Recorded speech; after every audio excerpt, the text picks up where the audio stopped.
Welcome to Pal online centre YouTube channel. বন্ধুরা, আজকে তোমাদেরকে এই ভিডিওর মাধ্যমে দেখাবো যে কৃষক বন্ধুর ফর্ম ফিল আপ তোমরা কিভাবে করবে। তোমাদেরকে স্টেপ বাই স্টেপ এই ভিডিওর মাধ্যমে দেখিয়ে দেবো বন্ধুরা। তো এখানে দেখতেই পাচ্ছ বন্ধুরা, কৃষক বন্ধু প্রকল্পের আবেদন ফর্ম।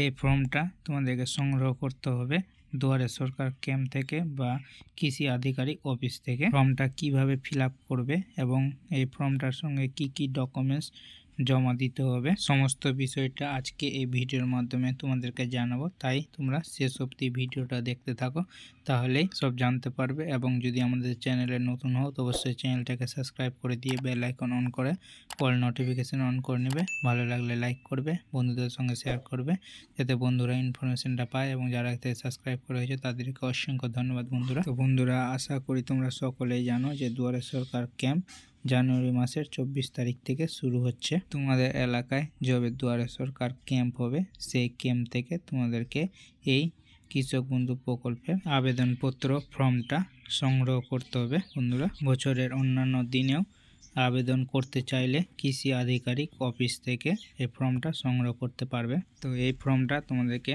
সুন্দরভাবে ফিল আপ করে নিতে হবে বন্ধুরা। তো এখানে দেখতে পাচ্ছ স্ট্যাম্প সাইজের ফটো তোমাদেরকে ছাড়তে হবে এখানে। তারপর এখানে লেখা আছে নাম বড় হাতের ইংরেজিতে। তো এখানে তোমাদেরকে আধার কার্ড বা ভোটার কার্ডে যে নামটা আছে সেই নামটা তোমাদেরকে এখানে বড় হাতে লিখে দিতে হবে। তো তোমাদেরকে একটা কথা বলে রাখি যে আধার কার্ড, ভোটার কার্ড, ব্যাংকের অ্যাকাউন্ট এবং পর্চাতে যেন একই নামের বানান থাকে, তাহলে তোমরা এই প্রকল্পে আবেদন করতে পারবে। এবং 18 বছরের উপরে যেন বয়স থাকে, তাহলে তোমরা আবেদন করতে পারবে। তারপরে এখানে বলছে নাম পর্চা অনুযায়ী বাংলায়।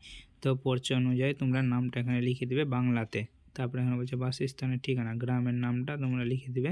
তারপরে গ্রাম পঞ্চায়েতের নাম, পোস্ট অফিসের নাম, ব্লকের নাম, থানার নাম, জেলার নাম লিখে দেবে। তারপর পিনকোড লিখে দেবে বন্ধুরা এখানে। তারপরে এখানে পিতার নাম লিখে দেবে বন্ধুরা। তো এখানে তোমরা ইংরেজিতে ফিল আপ করে দিবে। তারপরে জন্ম তারিখ, প্রথমে তারিখ, তারপরে মাস, তারপরে এখানে বছরটা লিখে দেবে বন্ধুরা। তারপরে এখানে বয়স, মানে তোমাদের এবার আবেদন করছো সেহেতু 2025 হিসাবে কত বয়স সেটা এখানে তোমরা লিখে দেবে বন্ধুরা। তারপরে এখানে লিঙ্গ, মানে পুরুষ, মহিলা না অন্যান্য, সেটাতে এখানে ক্লিক করে দিবে বন্ধুরা।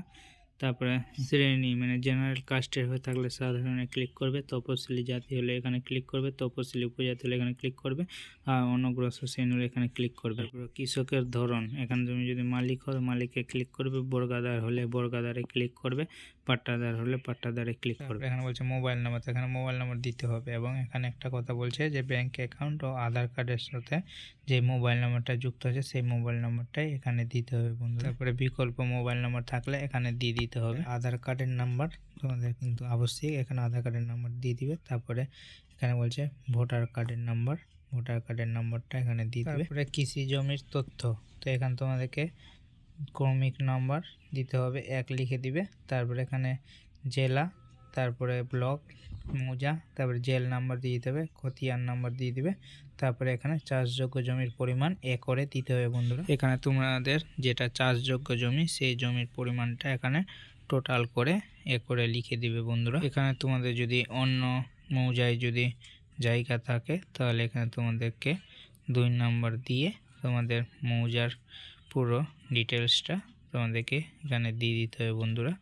এবং জমির পরিমাণটাও এখানে দিয়ে দিবে। তোমাদের যদি 1 একর বা তার বেশি যদি জমি থাকে তাহলে তো তোমরা বুঝতেই পারছো যে 10,000 টাকা প্রতি বছর পাবে, 5,000 টাকা করে 2টা কিস্তিতে। আর যদি 1 একরের কম জমি থাকে তাহলে 4,000 টাকা প্রতি বছর পাবে, মানে 2,000 টাকা করে 2টা কিস্তিতে। বুঝতেই পারছো বন্ধুরা, তোমাদের যদি 1 একর জমি থাকে তাহলে তোমরা 10,000 টাকা পাবে, মানে পুরো টাকাটাই তোমরা পেয়ে যাবে 5,000 টাকা করে 2টা কিস্তিতে। তারপরে এখানে ব্যাংকের তথ্য, ব্যাংক অ্যাকাউন্ট অনুযায়ী নাম, তো তোমাদের ব্যাংকের অ্যাকাউন্টে যে নাম আছে সেই নামটা এখানে দিয়ে দিবে বন্ধুরা। তারপরে এখানে বলছে অ্যাকাউন্ট নাম্বার দিয়ে দিবে। তারপরে আইএফএসসি কোড নাম্বার দিয়ে দিবে, ব্যাংকের নাম দিয়ে দেবে বন্ধুরা। তারপরে ব্রাঞ্চের নাম এখানে লিখে দিবে। তারপরে এখানে বলছে অ্যাকাউন্টের ধরন সেভিংস না কারেন্ট, সেটা এখানে টিক মেরে দিবে। তারপরে ব্যাংকের সংযুক্তি নথি, ব্যাংকের পাসবই ফটো কপি তোমাদেরকে দিতে হবে, সেই জন্য এখানে টিক মেরে দিতে হবে, বা বাতিল চেকও দিতে পারো বন্ধুরা। তোমাদেরকে নমিনি দিতে হবে, মানে মনোনীত ব্যক্তির তথ্য, মানে এখানে নমিনির নামটা লিখে দিতে হবে, তুমি যাকে নমিনি করবে। তারপরে আবেদনকারীর সঙ্গে সম্পর্ক কি সেটা দিয়ে দিবে। নমিনি পিতা বা স্বামীর নাম লিখে দিবে। তারপরে নমিনির জন্ম তারিখ লিখে দিবে। তারপরে বয়সটা এখানে লিখে দিবে বন্ধুরা। তারপরে যদি নমিনি 18 বছরের নিচে বয়স হয়ে থাকে তাহলে নমিনির অভিভাবকের নামটা এখানে লিখে দিবে। এরপরে তোমরা নিচে চলে আসবে, তো তোমাদেরকে এখানে আরো কিছু তথ্য ফিল আপ করতে হবে বন্ধুরা। তো এখানে যেটা বলা হচ্ছে, আমি এত দ্বারা অঙ্গীকার করছি যে আমি অন্য কোনো জায়গায় কৃষক বন্ধু নতুন প্রকল্পে নথিভুক্তকরণের জন্য আবেদন করেনি। এখানে তোমাদেরকে আরও একটা তথ্য জেনে রাখি যে তোমাদের ভোটার কার্ড, আধার কার্ড যে ঠিকানায় আছে সেই ঠিকানায় তোমাদেরকে কৃষক বন্ধু প্রকল্পের জন্য আবেদন করতে পারবে। তোমাদের জমি জায়গা অন্য কোনো জায়গায় থাক, মানে অন্য কোনো ব্লকে থাক বা অন্য কোনো মৌজায় থাক, তাহলে তোমরা ভোটার কার্ড, আধার কার্ড যে ঠিকানায় থাকবে সেই ঠিকানাতেই সেই ঠিকানার কৃষি আধিকারিক অফিসে আবেদন করতে পারবে। এখানে আরো তথ্য দিতে হবে বন্ধুরা। এখানে বলছে উপরোক্ত কৃষি জমি আমি কার থেকে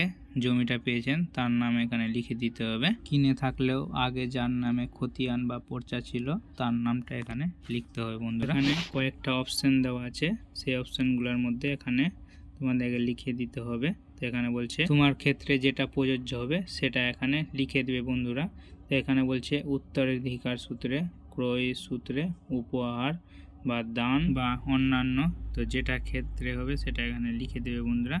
এই সূত্রে পেয়েছি। এখানে আরো বলছে তার বিবরণ, তো যার কাছ থেকে জমিটা কিনেছো তার এখানে সম্পূর্ণ ডিটেলস দিতে হবে। তার যদি কৃষক বন্ধু আইডি থাকে তাহলে কৃষক বন্ধু আইডিটা দিবে, তার ভোটার নাম্বার দিবে, আধার কার্ড নাম্বার দিবে বন্ধুরা। তারপরে এখানে বলছে আবেদনকারী স্বাক্ষর, মানে আবেদনকারী এখানে সিগনেচার করে দিবে।